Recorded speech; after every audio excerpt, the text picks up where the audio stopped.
So I've decided to do a update on my Howard Miller presidential grandfather clock.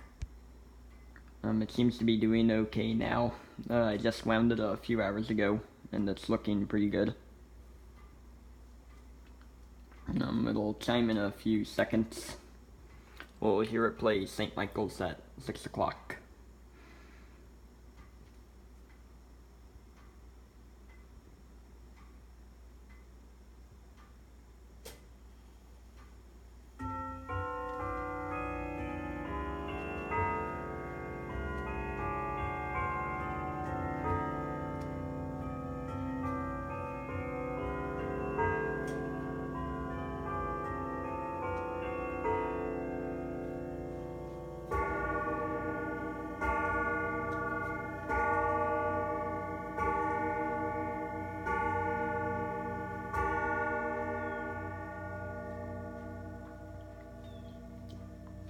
That's all for this video, so tune in next time.